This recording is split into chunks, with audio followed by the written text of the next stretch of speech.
Oh hey, didn't see you there. Welcome to Ragtime Customs.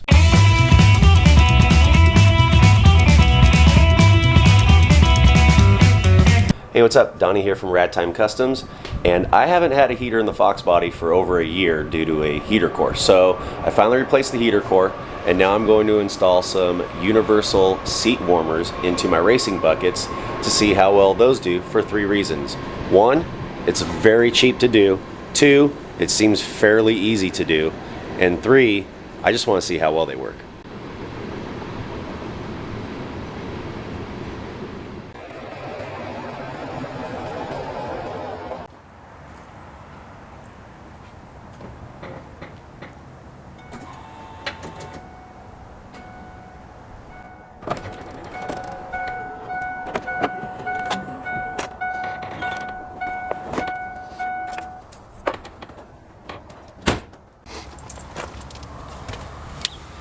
Now, to make this seem even easier than it typically is, I'm using fixed racing buckets, and anybody who has fixed racing buckets or has used fixed racing buckets knows that these center pads are almost always removable.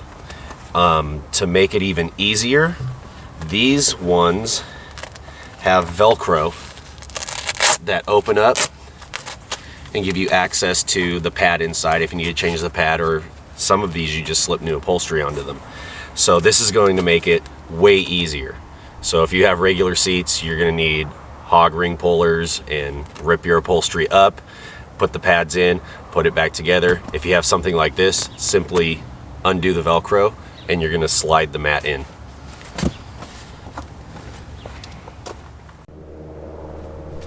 Today's workbench will be a 1957 Thunderbird. I do not recommend it due to price. It's a little expensive for a workbench.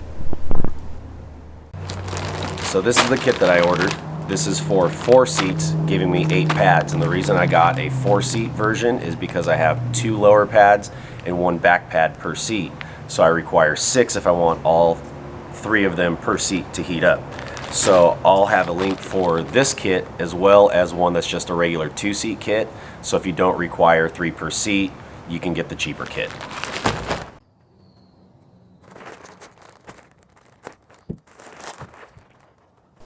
So now I'll separate the 2 kits. We can open up a kit and you can see what all comes in it.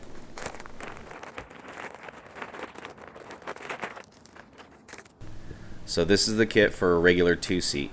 That means you'll get your relays, your harness, you'll get the switch, you'll also get your power source, and you'll get 4 pads to cover 2 seats.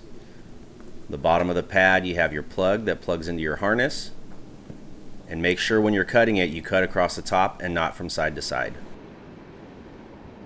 Now typically on a regular bucket seat, not a fixed racing seat, you just have 1 long pad for the bottom of your seat. So you would install it this way. But because these are 2 smaller ones, I'm going to put them in sideways so I have more area that's getting heated up.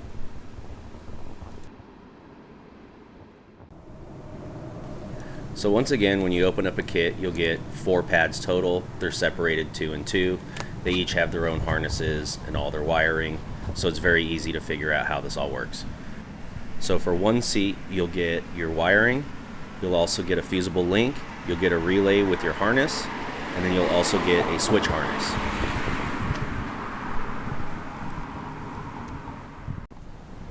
So here's 2 pads that would go for a typical single seat. The plugs are very easy. They only go in one way. So you've got, starting from the pads out, the pads will plug into your harness.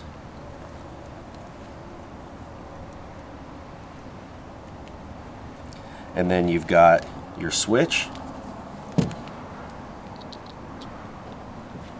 And then your power supply to power your relay.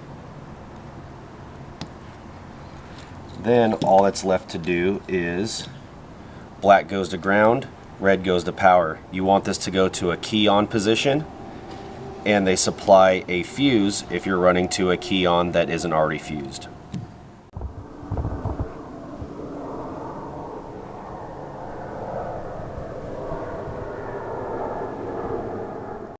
Now because I'm running 3 per seat, that means that this one will be for my back, these 2 will be for the lowers.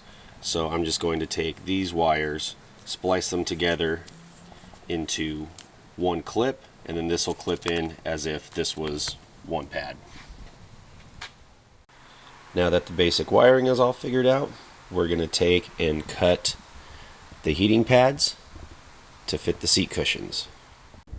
Now the back part should be fairly easy because when I lay this down, it's almost the length it needs to be. So even up in here, you can see where the heater stops.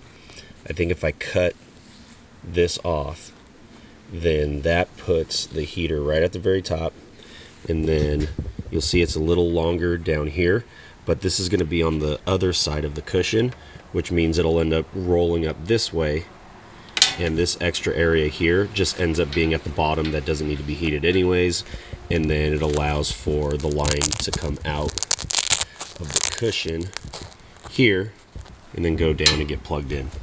So for now, I'm just going to slice the top here and see how it looks.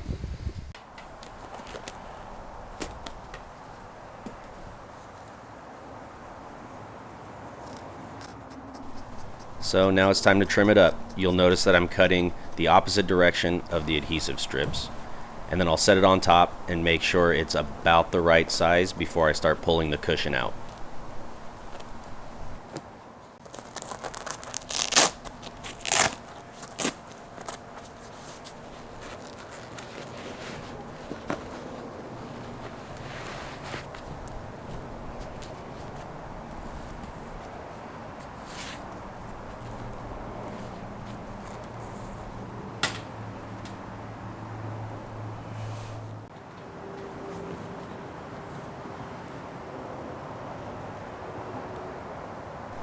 Now that it's cut to the size that I like, I'll just remove the adhesive strips and I'll be able to push it firmly onto the back of the pad.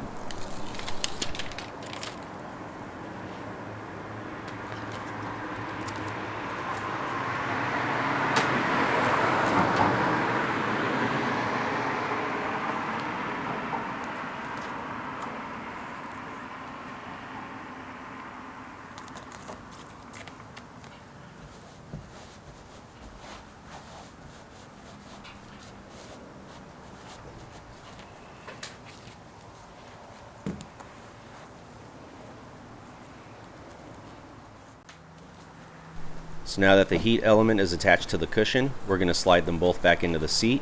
We're going to have the heat element facing upwards, meaning that it will go to the part that you actually sit on top of.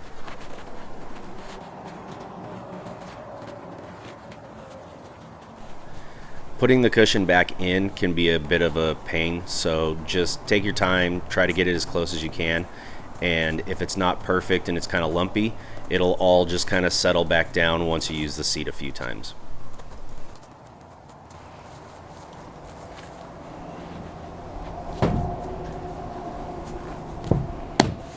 So now that that one's done, I just have to do it 5 more times. This made it very easy because of the Velcro. If you don't have Velcro that attaches yours and it's sewn together, you can either slice that open and slide it through, or you can slice it down the center and stuff it like you would a pillow, and then when this gets put up against the seat, that's going to hold it back together and keep it closed. Or you can stitch it up to you. But 5 more of these and then time for wiring.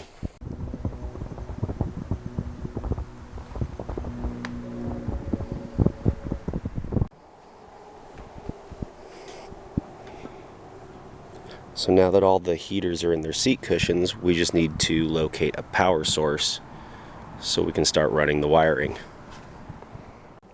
This car from the factory had power seats, and now that the power seats are out, I have no use for this plug, but it does produce voltage, so I'll be using the power seat plug to power the heated seats.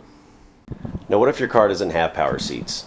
There's still a possibility that it was an option on your vehicle and the wiring harness for power seats might be underneath the carpet. So I would double check underneath the carpet and see if you have any plugs that have power with nothing going to them.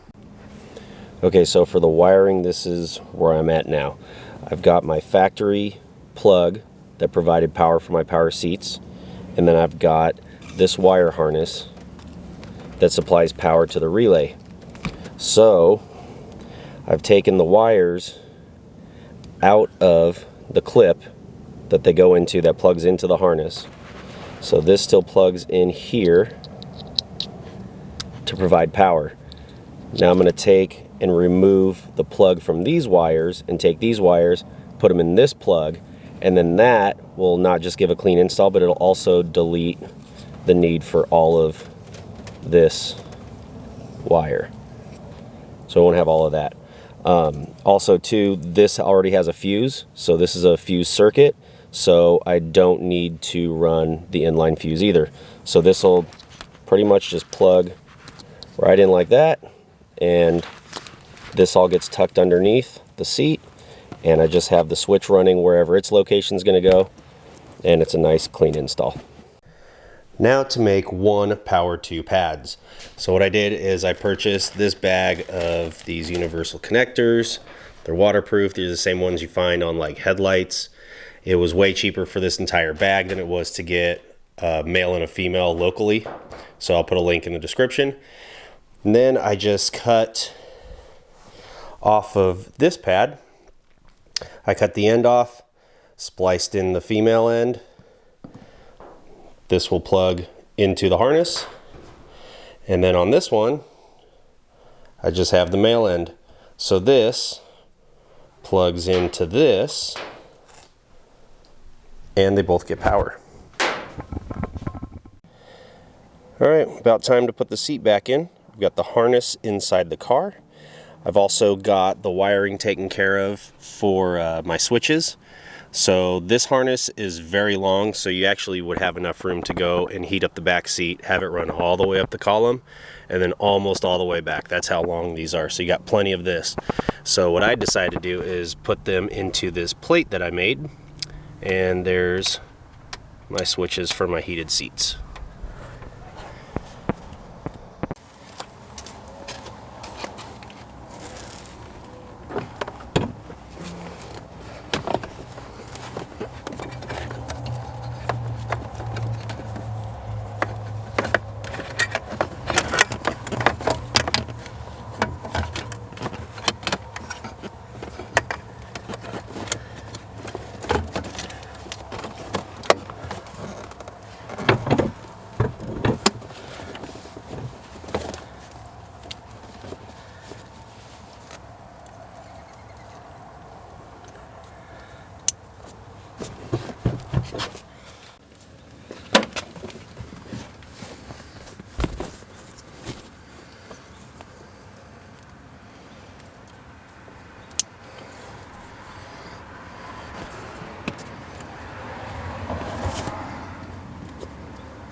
So I decided to run my switches into this plate that I made previously. I'm just going to check them for power. They both have power. We're good to go.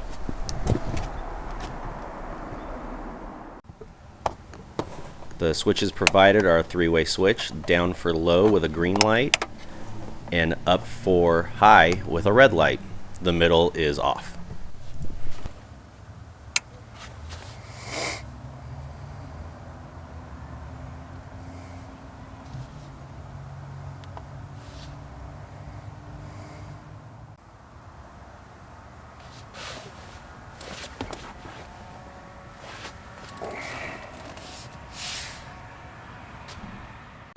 If you've wired them to constant as opposed to key on power, make sure you turn them off. So here we are about a month later. They work great. I've used them every morning. I also used them at 2 events while waiting in the paddock to keep warm. All of the links for everything used will be in the description, and don't forget to like and subscribe.